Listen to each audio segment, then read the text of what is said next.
आवश्यकता है? आज हमारे नेता राहुल जी गांधी ने पूरे हिंदुस्तान के अंदर 8 बजे का वक्त तो दिया था कि 8 बजे पूरी पार्टी के जहां जहां पे अध्यक्ष है वहां पर पूरे 300 से ज्यादा खासदार लोगों को लेकर उन्होंने जो धरना दिया था, आज उसका असर कहीं ना कहीं हिंदुस्तान के अंदर और चोरी के ऊपर कहीं ना कहीं पकड़ दिखने में नजर आ रही है। क्या इलेक्शन कमिश्नर को कहीं ना कहीं नरम होना पड़ा। तो उसी की एक कड़ी को लेकर हम लोग ने मालेगांव शहर कांग्रेस पार्टी की तरफ से किदवाई रोड से अंबेडकर पुतला और अंबेडकर पुतले से शहीदों की यादगार तक के एक कैंडल मार्च निकाला था।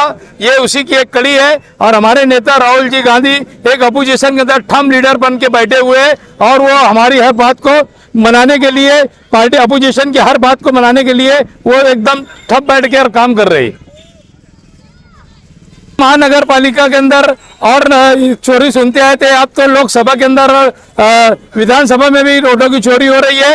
ये आज हम लोगों को पूरी ताकत से लड़ना है। ये लड़ाई अकेले की राहुल गांधी की है, ये लड़ाई हर शहरी की है, हर हिंदुस्तान के शहरी की है जो सेकुलरिज्म को मानता है, उसकी लड़ाई है ये।